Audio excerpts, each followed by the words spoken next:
Bismillahirrahmanirrahim. Alhamdulillahi wa kafa wa sallallahu wa sallam wa baraka ala nabiyina Mustafa wa ala alihi wa ashabihi al-mustaqbilina asyarafa amma ba'd.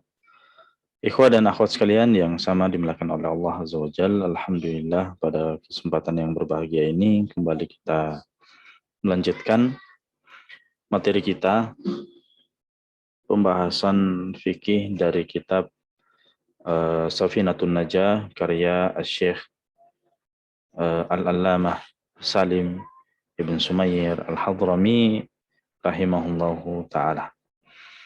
Di mana pada kesempatan yang berbahagia ini kita melanjutkan pembahasan kita yang terakhir masih tentang syarat-syarat sah solat. Ya. Syarat-syarat sah solat kita sebutkan pekan lalu ada 8 disebutkan oleh penulis. Dan kita sudah membahas syarat sah yang pertama dan yang kedua. Ya, syarat sah yang pertama dan yang kedua. Yang pertama adalah taharatu al-hadatsain, suci dari dua hadas, hadas kecil dan hadas besar. Kemudian yang kedua adalah at-taharatu 'anil najasati fi tsaubi wal badani wal makan. Suci dari najis pada pakaian, pada badan dan pada tempat sholat. Baik.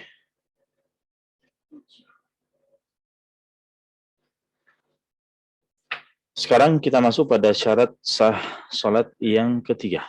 Syarat sah sholat yang ketiga.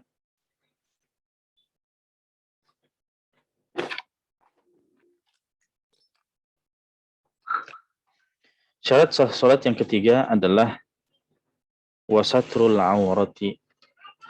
Yang ketiga adalah menutup aurat. Ya. Adapun aurat itu dari segi bahasa yaitu berangkat dari kata al-aur, ya, al-awar ya, yaitu an-naqs, kekurangan. Ada juga yang mengatakan al-aib, aib, ya, wal qubh, atau sesuatu yang buruk, ya. Nah, kenapa disebut sebagai aurah? Liqubhi wuhuriha, karena orang itu merasa tidak baik, ya, tidak bagus kalau dia nampak. Nah, walighaddil basari anha, dan diperintahkan juga untuk menundukkan pandangan, tidak memandang aurat itu.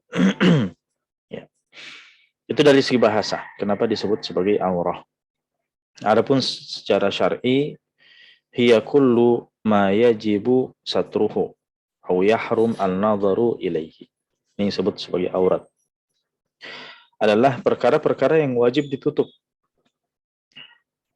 dan haram dilihat. Ya.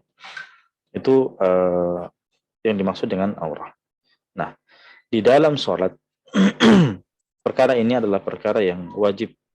Ya, menutup aurat perkara yang wajib di dalam sholat. Bahkan di luar sholat, ya. Hanya saja nanti kita akan sebutkan mana batasan secara khusus di dalam sholat. Ya. Dan perkara ini tidak ada khilaf di kalangan para ulama. Bahwa di antara syarat sah sholat itu adalah menutup aurat. Mungkin yang jadi khilaf di kalangan para ulama adalah batasannya. Ya, adalah batasan aurat itu. Ya. Adapun dalil-dalilnya sekira sangat banyak di dalam Al-Quran, dalam hadis Nabi Shallallahu Alaihi Wasallam. Ya, kalau dalam Al-Quran Allah Subhanahu Wa Taala berfirman dalam surah Al-A'raf ayat 31. Ya, ya bani Adam, khudhu zinatakum inda kulli masjidin. Wahai anak cucu Adam, ambillah perhiasan kalian, maksudnya pakaian-pakaian kalian ketika inda kulli masjid, ya,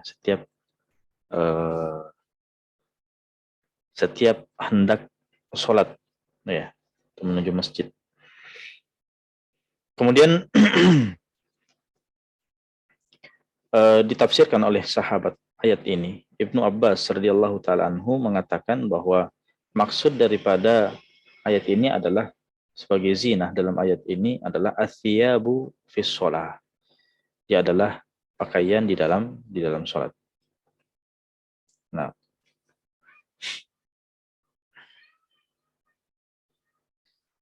baik. Belum lagi sabda Nabi Shallallahu alaihi wasallam, nah, la yaqbalullahu salata haidin illa bi khimarin. Bahwasanya Allah Subhanahu wa taala tidak menerima, ya, tidak menerima salat salah seorang di antara wanita yang sudah haid, yang sudah dewasa, menginjak usia balik, illa bi khimar, kecuali menggunakan khimar. Hadis ini diriwayatkan oleh Abu Dawud, Tirmidzi dan Ibnu Majah, begitu juga Imam Ahmad wal Hakim.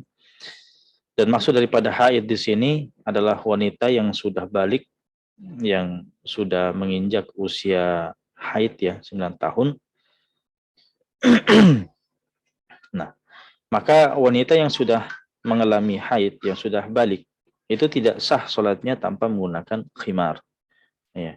Sedangkan definisi daripada khimar itu adalah ma tuqatti bihil mar'atu ra'saha, yang dengannya seorang wanita itu menutup kepalanya. Nah, belum lagi dalil wajibnya dalil ijma ya, ijma ya, wajib menutup aurat di dalam sholat. Ini ijma, tidak ada khilaf di kalangan para ulama. Artinya tidak ada ulama yang berpendapat bolehnya sholat tanpa apa? Tanpa menutup aurat. Ya. Adapun keadaan-keadaan darurat, yaitu adalah keadaan-keadaan yang dikecualikan. Ya. Baik. Jadi menutup aurat ini adalah syarat sahnya sholat. Dan ini berlaku baik itu untuk laki-laki, ya, begitu juga dengan wanita. Dan juga berlaku secara umum laki-laki wanita, baik di hadapan manusia ataupun sholatnya sendiri. Ya. Jangan dipahami bahwa menutup aurat ini adalah dalam sholat ya. Di dalam sholat dituntut ketika kita lagi sholat di hadapan manusia, tidak. Secara umum, seorang itu sholat walaupun sendiri, walaupun dalam keadaan gelap, ya. Jangan pahami bahwa kalau gelap tidak ada orang yang melihat, ya kalau begitu sholat telanjang aja, tidak menutup aurat, tidak. Kita katakan perkara ini menutup aurat wajib bagi laki-laki, wanita, walaupun di hadapan manusia ataupun walaupun dalam keadaan sendiri. Dan tidak dibedakan juga mau itu sholat wajib kek, itu mau sholat sunnah kek, ya. Bahkan bukan dalam sholat saja, ya. Perkara-perkara yang menyamai sholat, ya. Perkara-perkara yang dituntut untuk menutup aurat juga seperti apa? Tawaf. Bukan dalam sholat saja, tawaf juga seperti itu. Bahkan sholat jenazah ya, sholat jenazah yang modelnya lain seperti tidak ada ruku, tidak ada sujud juga dipersyaratkan sholat menutup aurat. Begitu juga dengan tawaf. Bahkan yang semakna dengan sholat seperti apa? Seperti sujud-sujud, ya, sujud-sujud syukur, sujud tilawah, ya, sujud tilawah juga dipersyaratkan menutup aurat. Ya. Kalau ada bertanya gimana dengan pemain-pemain bola yang misalnya selebrasinya sujud syukur, kita katakan ya dipersyaratkan apa yang dipersyaratkan di dalam sholat, termasuk adalah apa? Termasuk adalah menutup aurat, menghadap kiblat, kemudian dalam keadaan suci, ya. Itu kalau dalam mazhab berarti sujud syukurnya selebrasi pemain bola itu, ya, kalau menurut mazhab Syafi'i, pertama apakah mereka dalam keadaan suci, ya. Kemudian yang kedua apakah menghadap kiblat, kemudian yang ketiga apakah menutup aurat. Ya. Nah, ini perkara-perkara yang apa?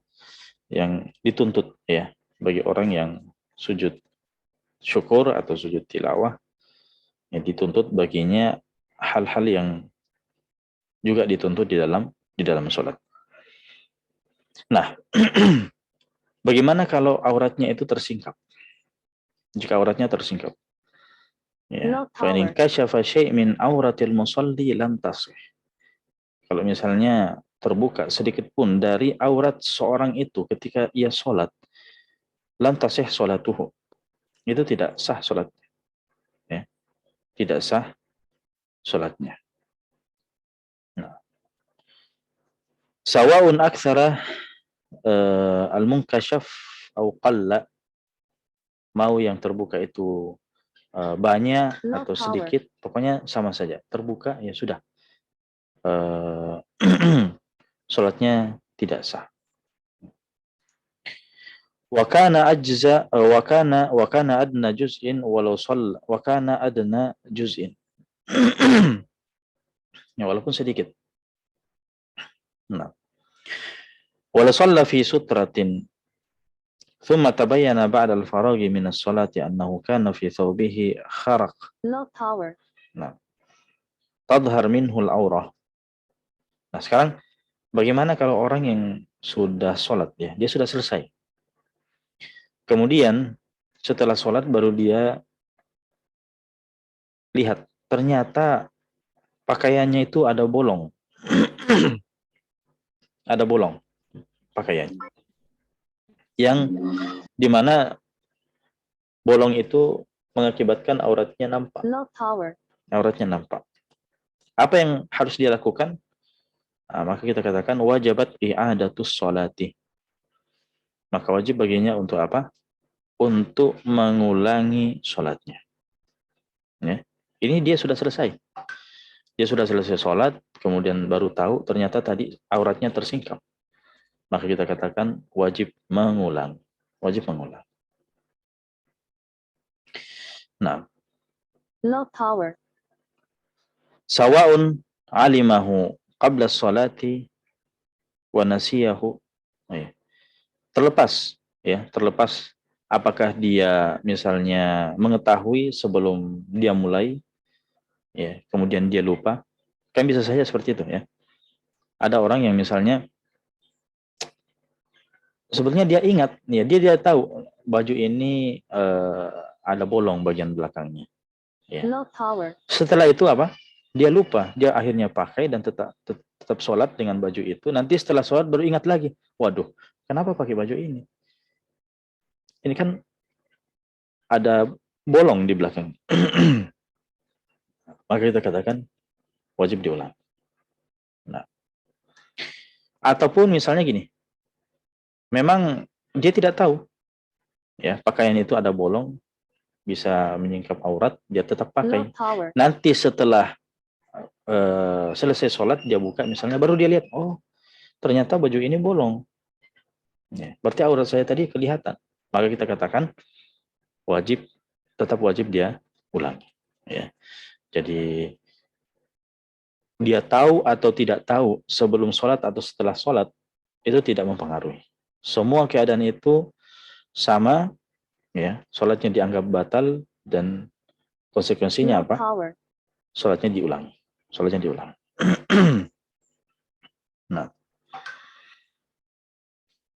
Nah, bagaimana kalau misalnya auratnya itu tersingkap disebabkan karena hembusan angin, misalnya, ya. Kipas anginnya terlalu kencang, ya, sehingga apa? Mengangkat bajunya atau jilbabnya, ya, atau mukenanya, sehingga tersingkap aurat. Itu gimana? Hal ini perlu dirinci. Kalau yang menyingkap itu adalah, kalau dia hukum asalnya adalah tertutup, kemudian disingkap oleh angin, maka dirinci. Kalau misalnya dia segera menutup auratnya itu, ketika tersingkap, dia segera tutup. Kita katakan sholatnya tetap sah. Tidak batal. Ya. Sholatnya tetap sah dan tidak batal. Ya. Tapi kalau misalnya anginnya berhembus dan auratnya terbuka dan dia membiarkan, tidak ada usaha untuk segera menutup, ya, dia lalai untuk segera menutup, maka kita katakan sholatnya batal dan wajib dia ulangi. Ya. Kenapa? Kenapa dibedakan? Karena pertama ada usaha untuk segera menutup, sedangkan yang kedua adalah tidak ada usaha. Ya. Dia lalai, dianggap lalai. Ya. Nah itu dibedakan ya. Kalau misalnya yang menyingkap aurat seseorang itu adalah angin. Ya. Baik. Low power. Pertanyaannya, gimana sekiranya seseorang itu tidak mampu menutup auratnya? Ya, dia dihadapkan dengan keadaan yang memang dia tidak bisa menutup aurat. Itu gimana? Ya, misalnya memang tidak ada pakaian. Dia di dalam kondisi yang genting, ya, tidak ada pakaian di situ, ya, atau mungkin ada tapi tidak menutup semua auratnya, batasan auratnya. Itu gimana? Maka solusinya adalah wajib alaihi an yusalli ariyan. Tetap wajib dia sholat dengan apa adanya, walaupun dalam keadaan telanjang, ya, tidak menutup aurat. Kemudian dia tetap ruku, dia tetap sujud sebagaimana biasanya. Ya. Nah sekarang, apakah dia tetap dituntut untuk mengulangi sholatnya? Ya, misalnya nanti dia sudah dapat pakaian yang bisa menutup auratnya. Nah sekarang, gimana sholatnya tadi? Apakah dianggap batal dan harus dia ulangi lagi? Ataukah sudah dianggap sah dan tidak perlu diulangi? Maka di sini disebutkan wala i'adata alaihi fil ashah. Itu tidak ada kewajiban untuk mengulangi. Tidak ada kewajiban untuk mengulangi, dan ini adalah pendapat yang paling sahih, ya, yang paling kuat di dalam mazhab. Kenapa? Li'annal uh, li'annal al-urya, ya, udrun, karena dia keadaan seperti itu, ya, tidak pakai baju, auratnya tersingkap, itu adalah keadaan udzur, ya, udzurun na'am. Dia adalah udzur yang bisa dikatakan, karena udzur itu dua macam, ya, ada udzurun am, ada udzurun nadir. Ada udzur yang memang secara umum bisa ditimpa oleh seseorang, bisa menimpa seseorang. Ada udzur-udzur yang jarang terjadi. Nah, ini termasuk udzur yang biasa terjadi, ya. Jadi kita itu tidak memakai pakaian, itu adalah sesuatu yang kadang itu adalah sesuatu yang biasa, sudah dianggap biasa. Ya. Setiap hari kan kita ada momen-momen yang memang kita membuka pakaian kita. Ya. Itu adalah udzur yang umum. Nah, maka tidak wajib apa? Tidak wajib atau tidak dituntut mengulangi sholatnya. Walau wajada ba'da dzalika tsauban. Walaupun dia setelah itu, ya, misalnya mendapatkan pakaian, bisa menutup auratnya, tapi sholatnya tadi gimana? Apakah wajib dia ulangi? Tidak.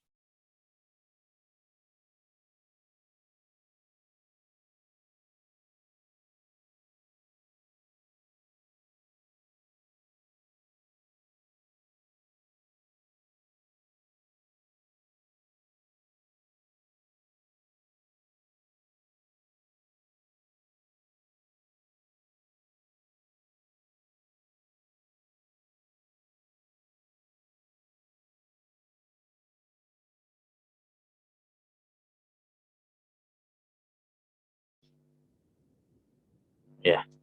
Jadi kita katakan orang yang tidak mendapatkan pakaian untuk menutup auratnya tetap wajib sholat, dan dia tidak menunggu sampai mendapatkan pakaian, tetap menjalankan sholatnya, dan dia sholat sebagaimana apa adanya, walaupun tidak pakai pakaian.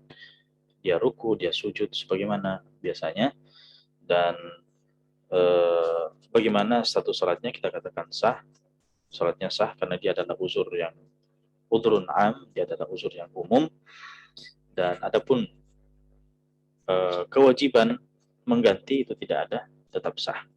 Walaupun nanti setelahnya dia mendapatkan pakaian. Ya. Ini berbeda dengan yang kita jelaskan tentang orang yang sholat tanpa dalam keadaan wudu, tanpa keadaan tayamum. Kita katakan tetap sholat dengan apa adanya, tapi ketika sudah mendapatkan air atau mendapatkan tanah untuk dipakai tayamum, kita katakan sholatnya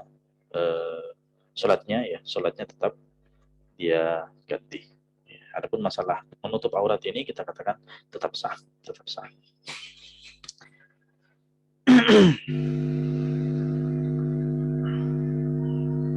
Ya. Tapi gimana kalau gini? Dia tidak punya pakaian. Ya.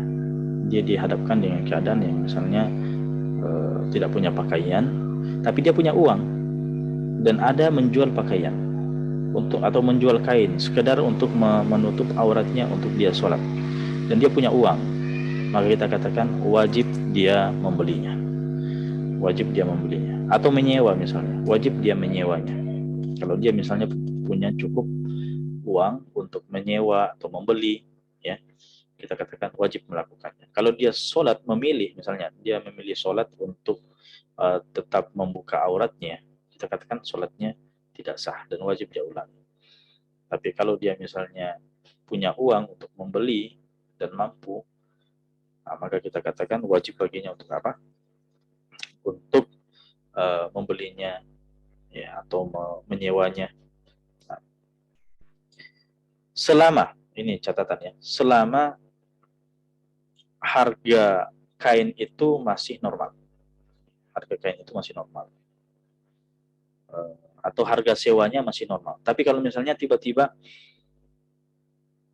penjualnya itu mengangkat harga setinggi mungkin, yang akhirnya dia tidak mampu, ya, membelinya, atau dia mampu membelinya tapi memang harganya sudah keterlaluan. Tiba-tiba sehelai kain itu diangkat oleh penjualnya 1 juta misalnya. Sedangkan kain itu misalnya anggaplah tidak sampai untuk menutup aurat, ya. Misalnya kita butuhkan sekiannya 2 meter. Harganya misalnya hanya 100.000, ya, atau tidak cukup 200.000. Tiba-tiba diangkat menjadi 1 juta. Nah, maka kita katakan ini dia tidak wajib. Sekarang dia tidak dituntut untuk membeli kain tersebut.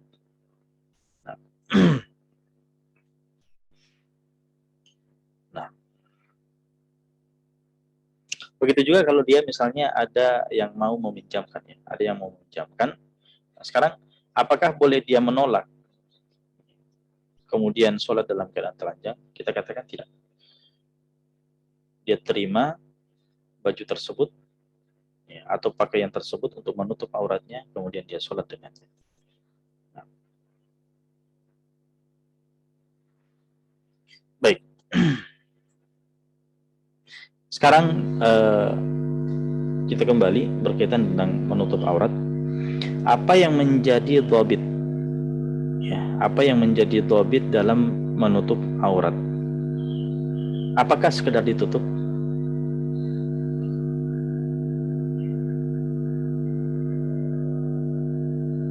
Yang dimaksud dengan menutup aurat di sini adalah menutup warna aurat. Ya, menutup warna aurat. Itulah yang dimaksud menutup aurat di dalam sholat. Ya. Terlepas dari ukurannya.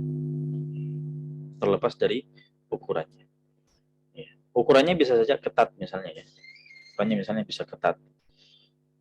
Tapi dia sudah memenuhi syarat menutup warna, ya, menutup warna, maka kita katakan itu sudah boleh. Misalnya gini, ada yang mendapatkan plastik, ya, plastik misalnya. Misalnya warnanya warna bening ya, plastik bening, tapi lebar, misalnya. Nah, kemudian dia pakai plastik tersebut. Apakah itu sudah dianggap menutup aurat? Warnanya bening, kelihatan kayak kaca. Ya. Dia dapatkan, kemudian dia pakai. Itu gimana? Boleh tidak? Kita katakan tidak. Tidak bisa. Tidak memenuhi syarat menutup aurat. Kenapa? Tidak menutup warna aurat. Tetap kelihatan. Walaupun lebar bagaimana. Ya. Tapi kalau misalnya kelihatan seperti itu, walaupun dia pakai, dia tutupi seluruh badannya, dia tutupi kepalanya, mukanya, badannya dengan plastik tersebut, ya tetap kelihatan. Gimana caranya? Ya, warnanya bening, kan gitu. Karena tidak sah.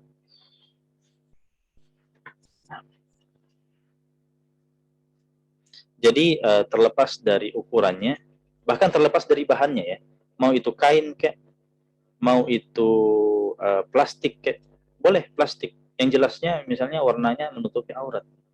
Ya. Dia mendapati plastik apalah yang lebar misalnya, warnanya warna hitam atau merah, yang jelasnya menutupi warna aurat, itu sudah sah. Ya. Kemudian dia pakai, atau daun-daun misalnya, diambil daun-daun, kemudian dia rangkai menjadi baju, ya, kayak Tarsan, menutupi auratnya, sudah, dia sholat dengan begitu, sah. Yang penting tidak nampaklah warna aurat. Ya, terlepas dari ukurannya, terlepas dari bahannya.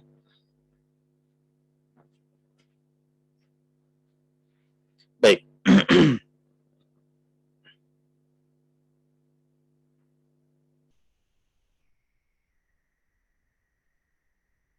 Sekarang, masih tentang aurat ini. Bagaimana, ya mudah-mudahan tidak mengganggu ya. Di sini soalnya di sini hujan sekarang. Apakah suara saya masih jelas? Jelas, Ustaz. Masih ya? Baik. Berkaitan dengan menutup aurat ini.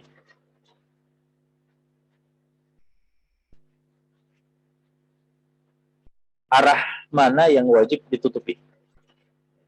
Kan kita punya arah atas, arah bawah, arah depan, arah belakang, kanan dan kiri, sekeliling. Aurat ini wajib ditutup dari arah atas dan arah sekeliling saja. Aurat itu, sekali lagi, yang wajib ditutup adalah dari pandangan arah atas dan pandangan sekeliling. Berarti gimana dengan arah bawah? Apakah wajib menutup aurat dari arah bawah? Kita katakan arah bawah tidak wajib.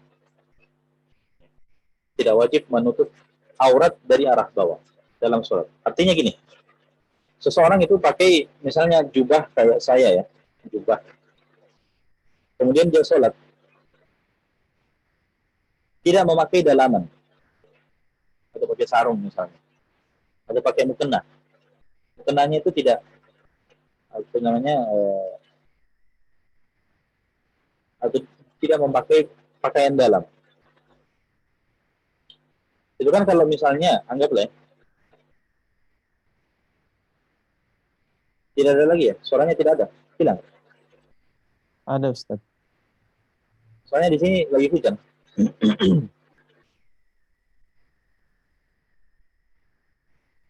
Kedengaran, Ustaz. Kedengaran. Suara antum Kedengaran, Ustaz. suara antum juga saya tidak dengar ini. Agak ribut. Gimana? Jelas, Ustaz. Nggak ada suara Ustaz. Terdengar ya, terdengar. Baik. Iya. Baik. Sekarang kita lihat, ini masih banyak sebetulnya masalah aurat ini.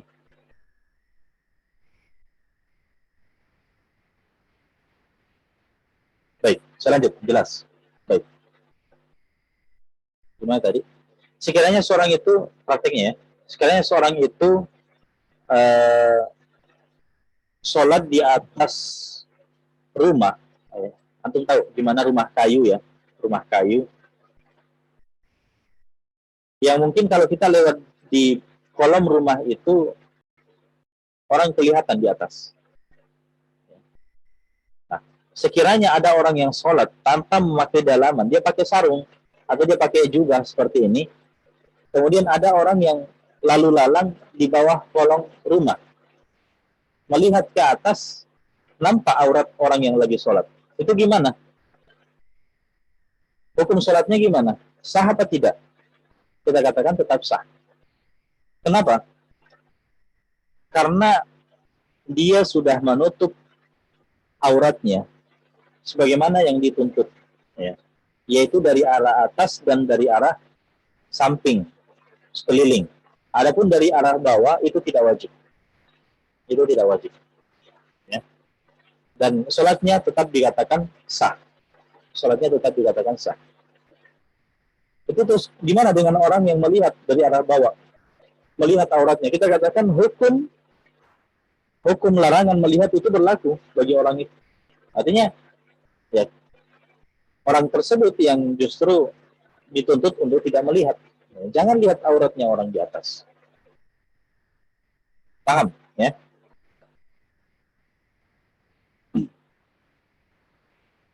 Jadi itu yang dimaksud dengan menutup aurat dari arah atas dan dari arah apa? Sekeliling.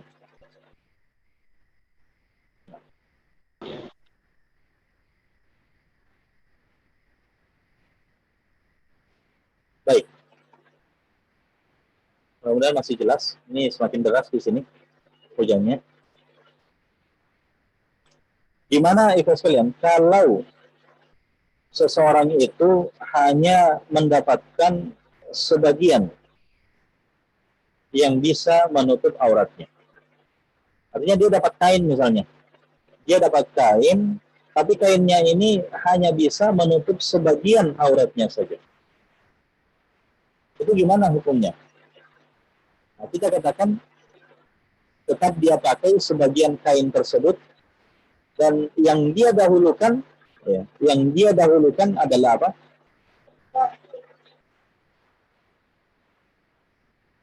Yang dia dahulukan adalah kubul dan duburnya, ya, kubul dan duburnya.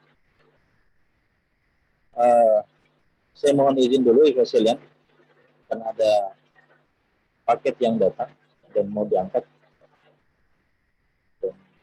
Kadang juga kurang memungkinkan karena hujan, ya, ribut. Sedangkan masih banyak materi yang saya akan sampaikan. Jadi kita tunda saja dulu ya. Barakallahu fikum wa jazakumullahu khairan. Adapun tanya jawabnya bisa dilanjutkan di grup. Yang mau bertanya bisa di grup saya. Saya akan menjawab pertanyaan-pertanyaan yang masuk, insyaallah. Barakallahu fikum wa jazakumullahu khairan. Wa sallallahu ala nabiyina Muhammadin wa ala alihi wasallam. Walhamdulillahirabbil alamin. Assalamualaikum warahmatullahi wabarakatuh. Waalaikumsalam. Waalaikumsalam.